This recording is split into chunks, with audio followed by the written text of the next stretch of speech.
I love you, I love you, I love you so much. God loves you, God loves you, God loves you so much. No weapons formed against our willpower will ever, shall ever prosper.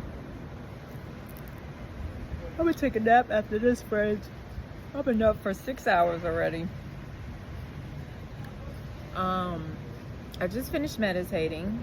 Friends, if you haven't tried meditating, please do sit with yourself and meditate. Meditation is the best thing you can do for your mind, body, soul, and spirit. You'll receive a lot of messages that way. This is for people that have an addiction, okay? Specifically, what came to mind was alcohol, but this goes for any person that's dealing with any type of addiction, okay? Excuse me. I said in the video, I was a drinker since I was the age of 12, okay?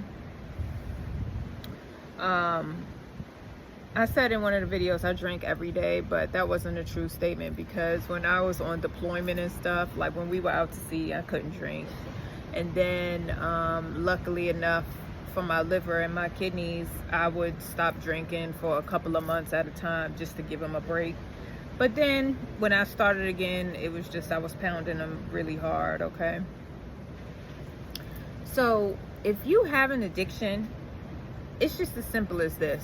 When God said you can't drink no more, the taste of alcohol was completely removed from my mouth. It made me think of this movie I seen a long time ago. I feel like I was in high school with Nicolas Cage. He was an alcoholic. Backstory, my grandfather was an alcoholic, okay? And I never thought I would be an alcoholic, but that was not true, friends. It had a hold over me.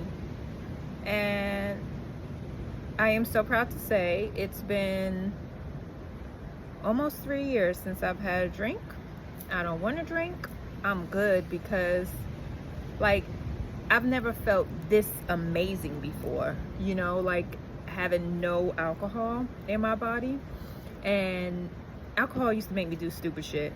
And then later on I started blacking out. Like, that's not cool. So no alcohol for me. For people that have an addiction, it's how committed are you to yourself? How committed are you to God? God said stop drinking. When I started traveling the world by myself, God said, I do not want you drinking, traveling the world alone. Because since I thought I had control, you know, I was one of those people that was like, oh, I can handle it, until I wasn't handling it. And I couldn't put myself at risk doing that. You know what I'm saying? One drink lead to two, two lead to three lead to me doing stupid shit. And God was like, I need you aware and present. And plus we got work to do, right? Couldn't be drunk doing that. And I haven't fallen off the wagon.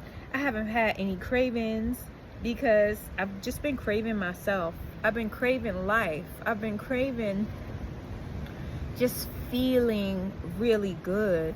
Alcohol is a spirit, okay? That's why they call it spirits. When we drink alcohol, entities, we are open now for entities to attach to us, okay? That's just one addiction, right? I also had gluttony.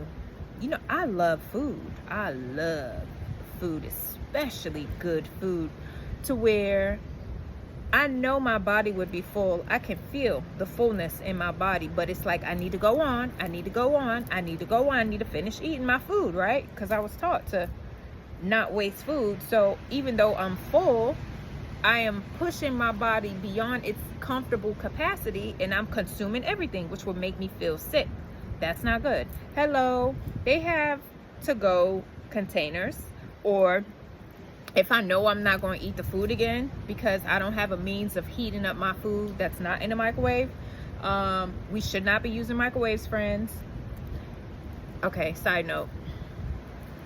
Microwaves nuke the food, right? So if your food has any type of nutritional value, as soon as you put it inside of a microwave, all the nutritional value that was in that food is now gone. Because the food is heated up at extremely high proportions, now you have this chaotic energy that is in the food now that you're consuming in your body, and you got this chaotic energy within your body. If I cannot heat up my food in a pan, on a stove, in an oven, or a toaster oven, I'm not going to eat it. I stay at resorts sometimes, I stay at Airbnbs, so I don't always have the proper means to reheat up my food if it needs to be heated. So that's how come, like, on those times when I don't have the means to heat up my food, I would just feed the birds my food, okay? So addictions come in many forms, okay?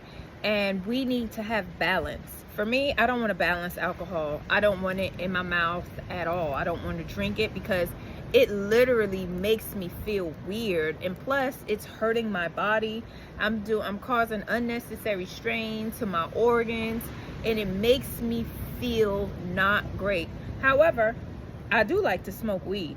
When I do smoke weed, it's just when I have like all of these thoughts in my brain, it'll allow me to channel specific messages. But even then, sometimes God is like, we got to take a break. Okay, I'm love God.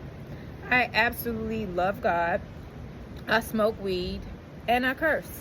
So welcome to my channel. And if you're not new to that, hello.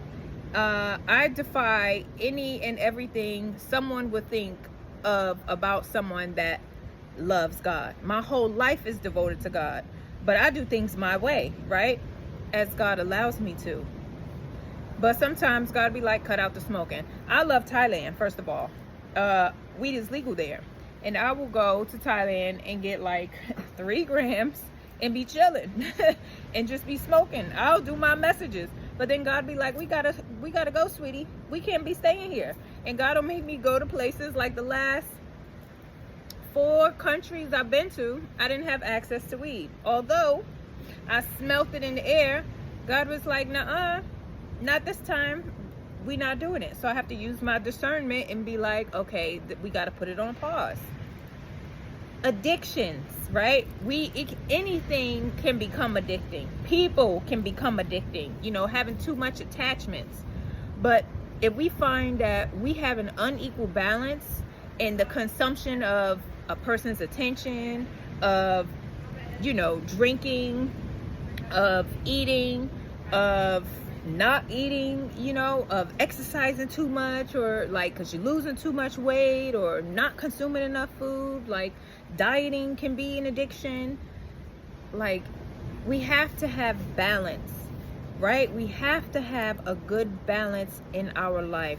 And everything that we choose to do needs to be in direct proportion with our alignment with God. That is the message. For those of you that have a drinking problem, it's your willpower. Do you want to be like, oh, I can't do it. I need to go to these meetings, or I have to do this in order for me to do that. No, it's on or off. You committed to yourself and you committed to God, or you committed to the drink? Are you committed to yourself and you committed to God, or are you committed to these environments? Are you committed to yourself and you committed to God, or are you committed to these toxic behaviors? These are all choices that we're making. But realize, when we commit to toxic behaviors, if we are having an unpleasant life, then no, it's what we are focusing on that is not in commitment to God. That is the message, friends. I appreciate every single one of you that take the time out to view the videos, to share the videos and repost them. It really warms my heart. I appreciate all of the love, all of the likes, all of the comments. Friends, I get a lot of DMs. I love you so much. I appreciate you taking the time out to message me. I am not going to message back every single body. I'm letting you know. But I do appreciate every single one of you for donating your time and your energy to this page, to this channel, to watching these videos. And I really hope it resonates and it sits on your heart and it activates the God code within you for you to do what is necessary to benefit you and your higher self, okay? I love you, beautiful beings, so very much. God absolutely loves you, right? God absolutely adores you. God absolutely wants the best for you, okay? You are stronger than you have any idea about. Like, you are so strong, friends. I'm just here to remind you as one of God's messengers, okay?